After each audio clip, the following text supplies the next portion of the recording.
April മാസം തിങ്കളാഴ്ച ഉച്ചയോടുകൂടി ഇറ്റലിയിലുടനീളമുള്ള പള്ളിമണികൾ പതിവില്ലാതെ മുഴങ്ങാൻ തുടങ്ങി. ഫ്രാൻസിസ് മാർപ്പാപ്പ കാലം ചെയ്തു.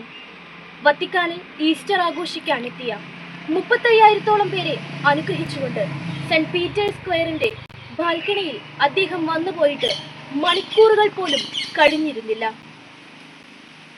ന്യൂമോണിയ ബാധിച്ച് 38 ദിവസത്തെ ആശുപത്രിവാസത്തിനു ശേഷം 2 മാസത്തോളം വിശ്രമം ആവശ്യമെന്ന് ഡോക്ടർമാർ പറഞ്ഞിട്ടും ഓക്സിജൻ ട്യൂബുകളുടെ പോലും സഹായം കൂടാതെ സ്വയം ശ്വസിക്കുകയായിരുന്നു മാർപ്പാപ്പ 2 ആഴ്ചകളായി.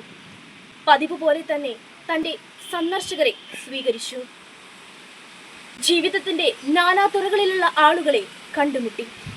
ഈസ്റ്റർ ദിനത്തിൽ ഞായറാഴ്ച പോപ്പിനെ കണ്ട ജനക്കൂട്ടം ആർപ്പു വിളിച്ചു. പിന്നീടത് നിശബ്ദമായി. പ്രിയമുള്ള സഹോദരി സഹോദരന്മാരെ, നിങ്ങൾക്ക് സന്തോഷത്തോടു കൂടിയ ഒരു ഈസ്റ്റർ ആശംസിക്കുന്നു. പോപ്പിന്റെ ശബ്ദം ആയാസം കൊണ്ട് കനത്തു. അത്രയും ആൾക്കൂട്ടത്തിനിടയിലേക്ക് അതൊരു അവസാന വാചകം പോലെയായിരുന്നു, ഒരു അവസാന വിടപറച്ചിൽ പോലെ. തിങ്കളാഴ്ച പുലർച്ചെയോടെ ഫ്രാൻസിസ് മാർപ്പാപ്പ തന്റെ പ്രിയപ്പെട്ട കാസ സാന്ത മാർട്ടയിൽ വെച്ച് ഇഹലോകവാസം വെടിഞ്ഞു. ഉച്ചയോടെ പക്ഷാഘാതവും ഹൃദയസ്തംഭനവും മൂലമാണ് മരിച്ചതെന്ന് വത്തിക്കാൻ ഔദ്യോഗികമായി പ്രഖ്യാപിച്ചു. കരുണയുടെ പാപ്പ, കുട്ടികളുടെ പാപ്പ, പാവപ്പെട്ടവരുടെ പാപ്പ വിട പറഞ്ഞു. ഗുഡ് ബൈ പാപ്പ.